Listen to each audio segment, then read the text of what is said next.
Next we're going to do the denim and the lace. For the denim, you're going to need your light and medium pigment markers and a colored pencil, at least one colored pencil. For the lace, you're going to use the Pigma pen.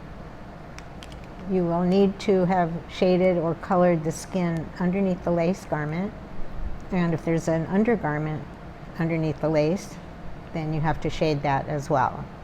So that's the denim and the lace. Now everybody's favorite, denim. So you'll need your medium and your dark markers and at least one colored pencil for the color of the denim that you want to do.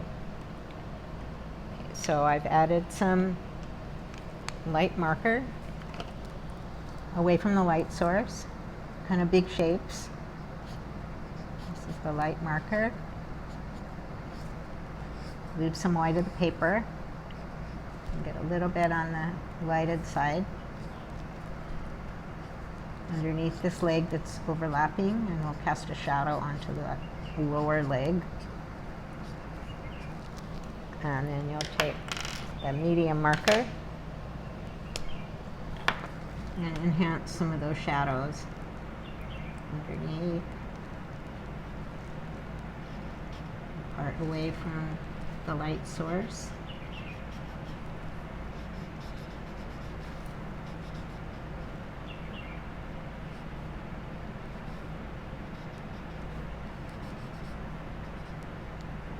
So a little bit smaller than the light marker.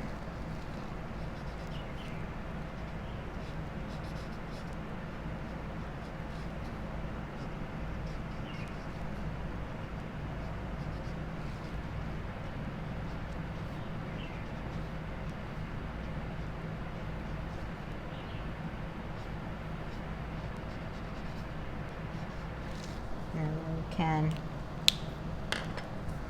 come back and blend with the light marker.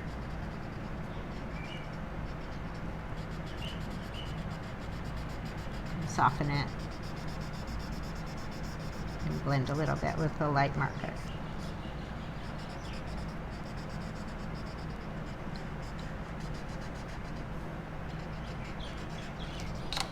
And then to get the twill weave of the denim, I'm going to start with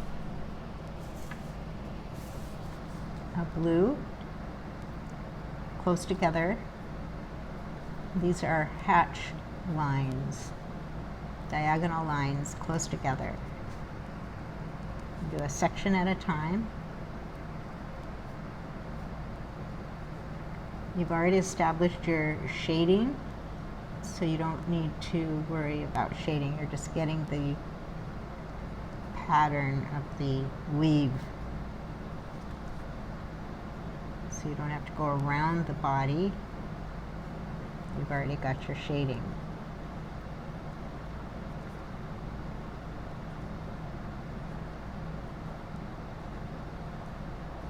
So pretty close together.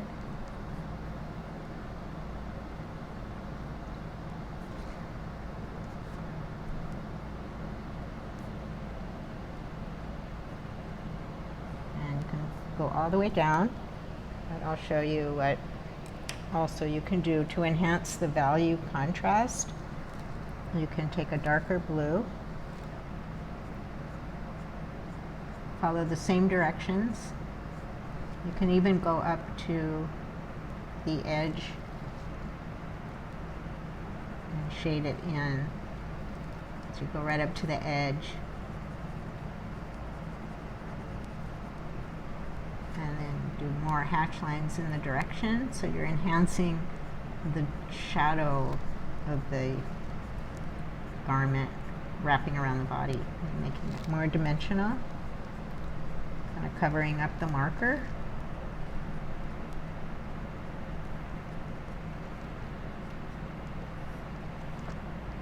And if you want to enhance the value contrast even more, you take a white pencil and go over the highlight, the lighted area.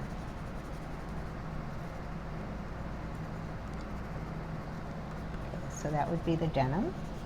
And of course you would finish the garment. I'm doing a partial area, but you get the idea. We're going to do the lace now. So you need to have painted the skin underneath the garment that's going to be lace. So I painted her the skin color, and then she's wearing a bandeau top under the lace top. So I colored it in with medium and then dark marker. So it's shaded on the side a little bit darker. You can let that dry. And then I didn't outline the body underneath the lace or the bandeau top. So now you're ready to draw the pattern for the lace. So you can do a grid, not too close together. So you're going to make a pattern using a grid all over the whole lace top.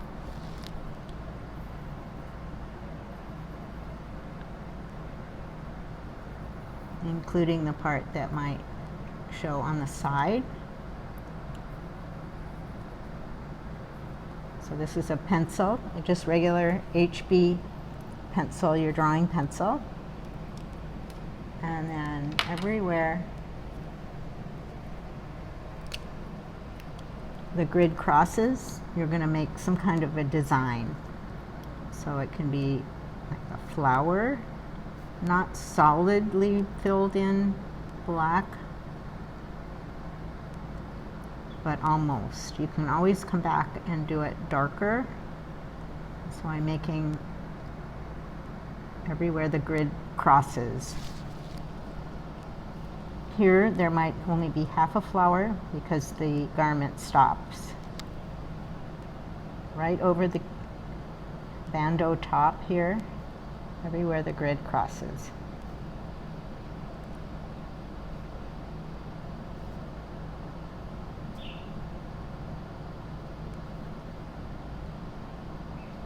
With the Pigma pen,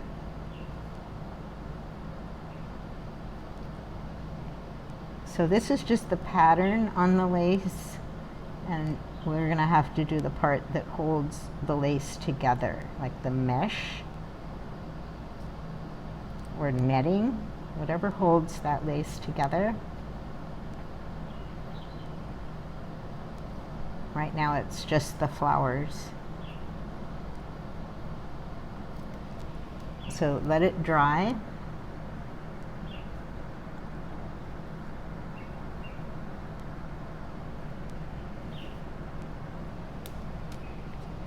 And there's two different ways to do this mesh that holds the lace together.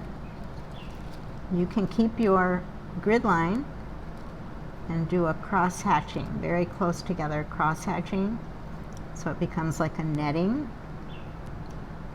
Try to keep the direction consistent all over the blouse.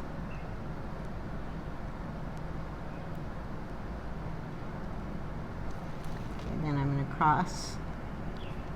This is called cross hatching. One direction. If you change directions, it'll look patchy. So you want to keep it all one direction. You can just do a section at a time. And you want to go over the whole top.